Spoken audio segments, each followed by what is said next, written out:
करोड़पति की बेटी को मौत से बचाया, उसी ने गरीब लड़के को बना दिया कातिल। Emotional story. रात के ठीक 2 बजे, तेज बारिश, सुनसान पुल और मौत से जूझती एक लड़की। एक गरीब डिलीवरी बॉय ने बिना अपनी जान की परवाह किए नदी में छलांग लगा दी। उसने उस लड़की की जान बचा ली, लेकिन अगले ही दिन वही लड़की अदालत में खड़ी होकर चिल्लाई, यही है वह लड़का जिसने मुझे मारने की कोशिश की थी। जिसे उसने मौत से बचाया, उसी ने उसकी ज़िंदगी तबाह कर दी। आखिर ऐसा क्यों हुआ? क्या लड़की झूठ बोल रही थी या उसके पीछे कोई और खौफनाक साजिश छिपी थी? कहानी का अंत आपकी सोच बदल देगा। आरव एक साधारण गरीब परिवार का लड़का था। उसके पिता का कई साल पहले देहांत हो चुका था और उसकी बूढ़ी माँ मीरा सिलाई करके किसी तरह घर चलाती थी। आरव दिन में कॉलेज जाता और रात में ऑनलाइन फूड डिलीवरी का काम करता था। उसकी जेब हमेशा खाली रहती थी, लेकिन उसका दिल बहुत अमीर था। वह मानता था कि इंसान की असली पहचान उसके पैसे से नहीं, बल्कि उसके कर्मों से होती है। उस रात आसमान में काले बादल छाए हुए थे। लगातार बारिश हो रही थी। सड़कें लगभग खाली थीं। आरव अपनी आखिरी डिलीवरी पूरी करके घर लौट रहा था। तभी शहर के पुराने पुल के पास लोगों की चीख सुनाई दी। उसने देखा कि एक काली लग्जरी कार रेलिंग तोड़कर आधी नदी में लटक गई थी। कार का दरवाज़ा बंद था और अंदर एक लड़की बेहोश पड़ी थी। भीड़ सिर्फ मोबाइल निकालकर वीडियो बना रही थी। कोई भी नदी के तेज बहाव में उतरने की हिम्मत नहीं कर रहा था। आरव ने बिना एक पल गंवाए अपना बैग सड़क पर फेंका और नदी में छलांग लगा दी। बर्फ़ जैसे ठंडे पानी में तेज बहाव उसे बहाने की कोशिश कर रहा था, लेकिन उसने किसी तरह कार तक पहुंचकर पत्थर से शीशा तोड़ा। उसके हाथ कांच से लहूलुहान हो गए, फिर भी उसने हार नहीं मानी। उसने बेहोश लड़की को अपनी बाहों में उठाया और पूरी ताकत लगाकर किनारे तक ले आया। कुछ ही मिनटों बाद कार पूरी तरह नदी में डूब गई। अगर आरव 5 सेकंड भी देर कर देता तो लड़की की मौत तय थी। एम्बुलेंस आई और लड़की को अस्पताल ले जाया गया। आरव भी घायल था, लेकिन उसने इलाज कराने से पहले पुलिस को पूरी घटना बताई। उसे लगा कि उसने सिर्फ अपना इंसानी फ़र्ज निभाया है। उसे नहीं पता था कि यही रात उसकी ज़िंदगी की सबसे बड़ी गलती साबित होने वाली है। सुबह होते ही पूरे शहर में खबर फैल गई कि देश के बड़े उद्योगपति विक्रम मल्होत्रा की इकलौती बेटी अनन्या की जान बच गई। अस्पताल के बाहर मीडिया की भीड़ लग गई। हर चैनल इस खबर को दिखा रहा था। जब अनन्या को होश आया तो उसने अपने पिता को सामने देखा। उसके चेहरे पर डर साफ दिखाई दे रहा था। वह कुछ पल चुप रही, फिर अचानक रोने लगी। विक्रम ने उसे गले लगाकर पूछा, बेटा क्या हुआ था? अनन्या ने कांपती आवाज़ में कहा, वह लड़का, वही डिलीवरी बॉय, उसने मेरी कार रोककर मुझे लूटने की कोशिश की। जब मैंने विरोध किया तो उसने कार नदी में धक्का दे दिया। कमरे में सन्नाटा छा गया। बाहर खड़ा आरव यह सब सुन रहा था। उसे ऐसा लगा जैसे किसी ने उसके पैरों के नीचे से ज़मीन खींच ली हो। वह बार बार चिल्लाता रहा, मैंने आपकी बेटी की जान बचाई है, मैंने उसे मारने की कोशिश नहीं की। लेकिन उसकी आवाज़ किसी ने नहीं सुनी। विक्रम मल्होत्रा का गुस्सा 7वें आसमान पर था।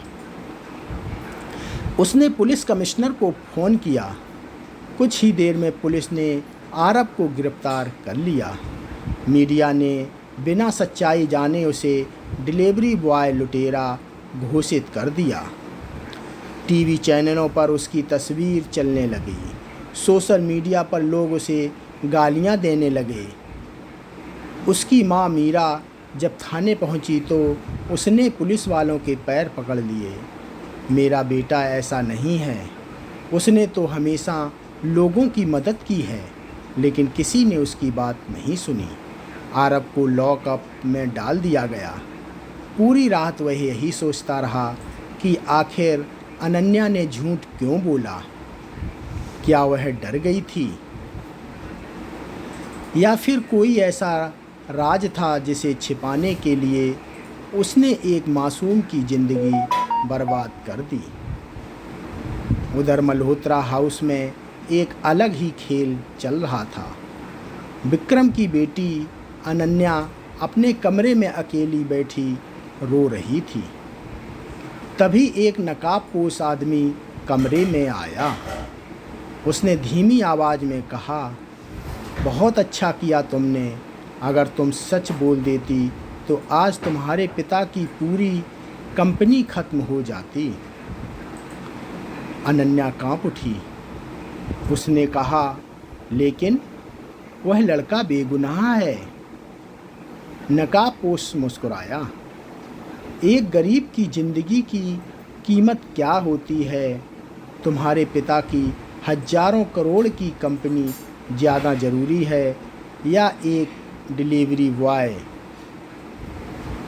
अनन्या की आंखों से आंसू बहने लगे। स्पष्ट था वह झूठ अपनी मर्जी से नहीं बोल रही थी, उस पर किसी का दबाव था। लेकिन वह नकाबपोश कौन था और आखिर ऐसा कौन सा राज था जिसके लिए एक मासूम को जेल भेज दिया गया? उधर जेल में बैठा आरब अभी भी सच्चाई से अनजान था। उसे नहीं मालूम था कि उसकी ज़िंदगी की असली लड़ाई अब शुरू होने वाली है। जेल की अंधेरी कोठरी में बैठा आरब बार बार सिर्फ एक ही सवाल खुद से पूछ रहा था, अगर मैंने उसकी जान बचाई थी तो उसने मेरी ज़िंदगी क्यों बर्बाद कर दी? लेकिन उसे क्या पता था कि उसी समय शहर के सबसे आलीशान बंगले में एक ऐसा राज छिपा था जो सामने आते ही कई करोड़ की सल्तनत को मिट्टी में मिला सकता था। जेल की सीलन भरी कोठरी में आरव पूरी रात सो नहीं पाया। उसके हाथों के जख्म अभी भी ताज़ा थे। हर घाव उसे उस रात की याद दिला रहा था जब उसने मौत की परवाह किए बिना नदी में छलांग लगाई थी। उसे अपनी माँ मीरा की चिंता सबसे ज़्यादा सता रही थी। वह जानता था कि उसकी माँ अकेली होगी और पूरे शहर की बातें सुनकर टूट चुकी होगी। दूसरी ओर मीरा हर दरवाजे पर न्याय की भीख मांग रही थी। वह वकीलों के पास गई, समाज सेवियों के पास गई, लेकिन हर कोई एक ही बात कहता, जिसके खिलाफ विक्रम मल्होत्रा खड़ा हो उसके लिए केस लड़ना आसान नहीं है। उधर मल्होत्रा हाउस में अनन्या की हालत भी अच्छी नहीं थी। उसने आईने में खुद को देखा तो उसे अपना चेहरा नहीं बल्कि आरब का मासूम चेहरा दिखाई देने लगा। उसकी आंखों के सामने बार बार वही दृश्य घूम रहा था। आरब लहूलुहान हाथों से कार का शीशा तोड़ रहा था और उसे मौत से बाहर खींच रहा था। तभी कमरे का दरवाज़ा खुला। अंदर विक्रम का बिजनेस पार्टनर राघव सिंघानिया आया। उसके चेहरे पर हल्की मुस्कान थी, लेकिन आंखों में खतरनाक चालाकी झलक रही थी। राघव ने धीमी आवाज़ में कहा, याद रखना, अगर तुमने पुलिस को सच बता दिया तो सिर्फ तुम्हारे पिता की कंपनी नहीं डूबेगी, तुम्हारे पिता भी जिंदा नहीं बचेंगे। अनन्या के चेहरे का रंग उड़ गया। असलियत यह थी कि हादसे वाली रात अनन्या अकेली नहीं थी। वह अपने पिता की कंपनी से जुड़े एक बहुत बड़े वित्तीय घोटाले के सबूत लेकर भाग रही थी। उसे शक था कि कंपनी के अंदर कोई गद्दार है। उसी दौरान उसकी कार का संतुलन बिगड़ा और हादसा हो गया। वह गद्दार कोई और नहीं बल्कि राघव सिंघानिया था। राघव वर्षों से कंपनी के करोड़ों रुपए विदेशों में भेज रहा था। अगर अनन्या सच बोल देती तो पुलिस जांच उस हादसे से आगे बढ़कर पूरे घोटाले तक पहुंच जाती। इसलिए उसने एक गरीब लड़के को बलि का बकरा बना दिया।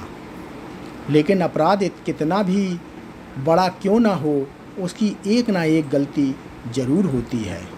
हादसे वाली रात पुल के नीचे मरम्मत का काम चल रहा था। वहाँ नगर निगम का एक कर्मचारी मोहन मौजूद था। उसने दूर से पूरी घटना देखी थी। उसने साफ देखा था कि आरव नदी में कूदकर लड़की को बचा रहा है। लेकिन अगले ही दिन 2 अज्ञात लोग उसके घर पहुँचे। उन्होंने मेज पर पैसों से भरा बैग रखा। अगर चुप रहेगा तो ये पैसे तेरे हैं, अगर मुंह खोला तो तेरे बच्चों को अनाथ होने में देर नहीं लगेगी। मोहन डर गया। उसने पैसे भी नहीं लिए, लेकिन सच बोलने की हिम्मत भी नहीं जुटा पाया। इधर जेल में आरव की मुसीबतें ख़त्म होने का नाम नहीं ले रही थीं। एक रात 2 खतरनाक कैदी उसके बैरक में आए। उसका इरादा साफ था, आरव को हमेशा के लिए चुप करा देना। जैसे ही उन्होंने हमला किया, आरव ने खुद का बचाव किया। शोर सुनकर पुलिस दौड़ी और किसी तरह उसकी जान बची। लेकिन अगले ही दिन अखबारों में खबर छपी, हत्यारा डिलीवरी बॉय जेल में भी हिंसा करते पकड़ा गया। अब जनता भी उसके खिलाफ होती जा रही थी। उधर अनन्या का अपराध बोध हर दिन बढ़ रहा था। उसने कई बार अपने पिता को सच बताने की कोशिश की, लेकिन हर बार राघव उसे रोक देता। एक रात उसने अपने कमरे में बैठकर रोते हुए एक वीडियो रिकॉर्ड किया। उस वीडियो में उसने पूरी सच्चाई बता दी कि आरव निर्दोष है। उसने उसकी जान बचाई थी और उस पर झूठा आरोप दबाव में लगाया गया। लेकिन वीडियो रिकॉर्ड करने के कुछ ही मिनट बाद किसी ने उसका मोबाइल चुरा लिया। सुबह तक वह वीडियो गायब था। अनन्या समझ गई, राघव हर पल उस पर नज़र रख रहा है। उसी समय शहर के दूसरे कोने में एक युवा पत्रकार सिया शर्मा इस पूरे मामले की जांच कर रही थी। उसे शुरुआत से ही कहानी में कुछ गड़बड़ लग रही थी। उसने हादसे वाली जगह का दौरा किया। वह पुल के नीचे पहुंची, जहां उसकी मुलाकात डरे हुए मोहन से हुई। पहले तो मोहन कुछ नहीं बोला, लेकिन जब सिया ने कहा, अगर आज तुम चुप रहे तो एक बेगुनाह पूरी ज़िंदगी जेल में सड़ेगा, तो उसकी आंखों में आंसू आ गए। उसने पहली बार सच स्वीकार किया, मैंने अपनी आंखों से देखा था, वह लड़का कातिल नहीं, फरिश्ता था। सिया का दिल जोर से धड़कने लगा, लेकिन सिर्फ गवाही काफ़ी नहीं थी। उसे ऐसा सबूत चाहिए था जिसे कोई खरीद न सके। मोहन ने अचानक कहा, मैडम, उस रात पुल पर लगे ट्रैफिक कैमरे भी चालू थे। अगर उनकी रिकॉर्डिंग मिल जाए तो पूरा सच सामने आ जाएगा। सिया की आंखों में उम्मीद की चमक लौट आई। लेकिन उसी समय राघव के आदमियों को भी यह खबर मिल चुकी थी कि कोई पुरानी रिकॉर्डिंग ढूंढ रहा है। उन्होंने रातों रात ट्रैफिक कंट्रोल रूम पहुंचकर सारे रिकॉर्ड मिटाने का आदेश दे दिया। क्या कैमरे की रिकॉर्डिंग समय रहते मिल पाएगी? क्या अनन्या सच बोलने की हिम्मत जुटा पाएगी? और क्या आरव अपनी बेगुनाही साबित कर सकेगा या हमेशा के लिए एक झूठे अपराधी की पहचान लेकर जीने को मजबूर होगा? जिस गरीब लड़के को पूरी दुनिया कातिल समझ रही थी, उसकी ज़िंदगी का फैसला अब अदालत में होने वाला था। लेकिन किसी को नहीं पता था कि अगले कुछ मिनटों में एक ऐसा सबूत सामने आएगा जो न सिर्फ एक बेगुनाह को आज़ाद करेगा बल्कि करोड़ों की सल्तनत को भी मिट्टी में मिला देगा। फास्ट ट्रैक कोर्ट में सुनवाई शुरू हो चुकी थी। अदालत लोगों से खचाखच भरी हुई थी। मीडिया के कैमरे बाहर लाइव प्रसारण कर रहे थे। पूरा शहर इस फैसले का इंतज़ार कर रहा था। एक तरफ हथकड़ियों में जकड़ा आरव खड़ा था, जिसके चेहरे पर कई दिनों की तकलीफ़ साफ दिखाई दे रही थी। दूसरी ओर विक्रम मल्होत्रा, उसकी बेटी अनन्या और बिजनेस पार्टनर राघव अपने महंगे वकीलों के साथ बैठे थे। सरकारी वकील ने आरव को दोषी बताते हुए कठोर सज़ा की मांग की। उन्होंने कहा कि अनन्या खुद उसकी पहचान कर चुकी है और पुलिस जांच भी उसी के खिलाफ है। अदालत में कुछ पल के लिए सन्नाटा छा गया। तभी पत्रकार सिया शर्मा तेजी से अदालत के अंदर पहुंची। उसके हाथ में एक पेन ड्राइव थी। उसने जज से कहा, माननीय न्यायालय, मेरे पास एक मामले का सबसे महत्वपूर्ण सबूत है। पूरा कोर्ट उसकी ओर देखने लगा। सिया ने बताया कि ट्रैफिक कंट्रोल रूम का एक कर्मचारी ईमानदार निकला। उसने सरकारी सर्वर से रिकॉर्डिंग डिलीट होने से पहले उसकी बैकअप कॉपी सुरक्षित कर ली थी। वही बैकअप अब अदालत के सामने था। जज के आदेश पर वीडियो चलाया गया। स्क्रीन पर वही बारिश वाली रात दिखाई देने लगी। साफ नज़र आ रहा था कि अनन्या की कार तेज़ रफ्तार में खुद ही फिसलकर पुल की रेलिंग तोड़ती है। कुछ ही सेकंड बाद एक डिलीवरी बॉय बाइक रोककर दौड़ता है, नदी में छलांग लगाता है, कार का शीशा तोड़ता है और अपनी जान जोखिम में डालकर लड़की को बाहर निकालता है। वीडियो खत्म होते ही अदालत में सन्नाटा छा गया। अब किसी के पास बोलने के लिए शब्द नहीं थे। जज ने अनन्या की ओर देखा और पूछा, क्या यह सच है? अनन्या की आंखों से आंसू बह निकले। वह अपने स्थान से उठी और रोते हुए बोली, जी, यह सच है। आरव निर्दोष है। उसने मेरी जान बचाई थी। मैंने झूठ बोला था, लेकिन उस अपनी मर्जी से नहीं। पूरा कोर्ट हिल गया। राघव का चेहरा पीला पड़ चुका था। अनन्या ने कांपती आवाज़ में बताया कि हादसे से पहले उसे कंपनी में करोड़ों रुपए के घोटाले के दस्तावेज मिले थे।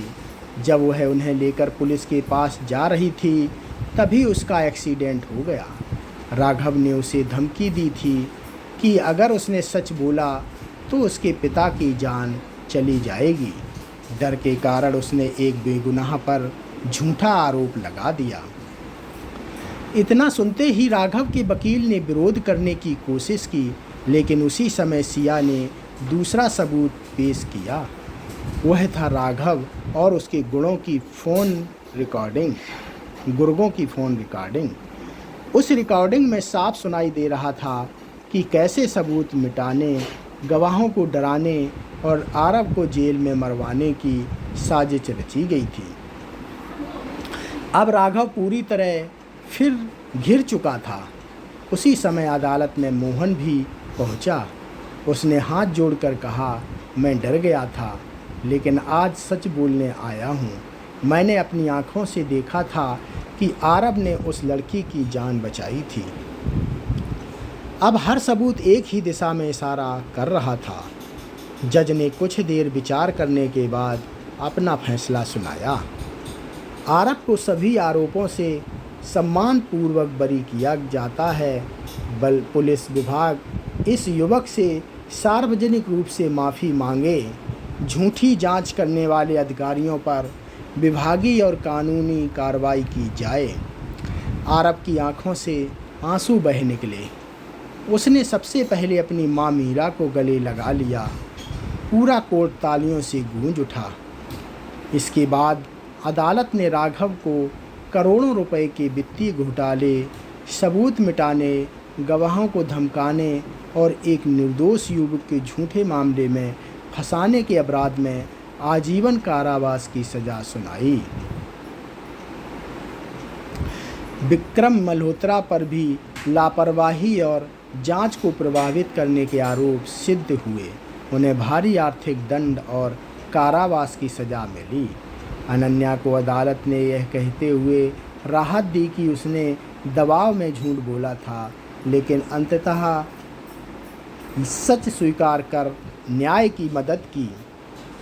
फिर भी झूठा बयान देने के अपराध में उसे कानून के अनुसार दंड और सामाजिक सेवा का आदेश दिया गया। कुछ महीनों बाद आरब ने किसी से बदला नहीं लिया। उसे अदालत द्वारा मिला मुआवजा अपनी माँ के इलाज और पढ़ाई पूरी करने में लगाया। उसने एक संस्था शुरू की जहाँ गरीब बच्चों की मुफ्त शिक्षा और सड़क दुर्घटनाओं में घायलों की मदद की जाती थी। एक दिन अनन्या उससे मिलने आई। उसकी आंखों में शर्मिंदगी थी। उसने कहा, मैं जानती हूँ कि मैं माफ़ी के लायक नहीं हूँ, लेकिन अगर हो सके तो मुझे माफ़ कर देना। आरब कुछ पल चुप रहा, फिर मुस्कुराकर बोला, गलती इंसान से होती है, लेकिन उसे स्वीकार करना हर किसी के बस की बात नहीं। मैं तुम्हें माफ़ करता हूँ, क्योंकि मैं अपने दिल में नफ़रत लेकर नहीं जीना चाहता। अनन्या फूट फूट कर रो पड़ी। कुछ वर्षों बाद आरब शहर के सबसे सम्मानित समाज सेवियों में गिना जाने लगा। लोग उसे एक सफल व्यवसायी से ज़्यादा एक नेक इंसान के रूप में जानते थे। उसकी माँ मीरा के चेहरे अब सुकून था। वह अक्सर कहा करती थी, बेटा, सच की चाल भले ही धीमी हो, लेकिन उसकी मंजिल हमेशा जीत होती है। इस घटना ने पूरे शहर को एक सीख दी। दौलत कुछ समय के लिए सच को दबा सकती है, लेकिन उसे हमेशा के लिए मिटा नहीं सकती। इंसान की सबसे बड़ी ताकत उसका चरित्र और उसके अच्छे कर्म होते हैं। जब नीयत साफ हो तो देर से ही सही न्याय जरूर मिलता है। समाप्त। दोस्तों, ये कहानी बहुत ही सुंदर यहीं पर समाप्त होती है। आप लोगों को कैसी लगी हमें कमेंट में ज़रूर लिखकर बताना और हमारे चैनल को सब्सक्राइब करना, लाइक करना, जिससे हम आपको और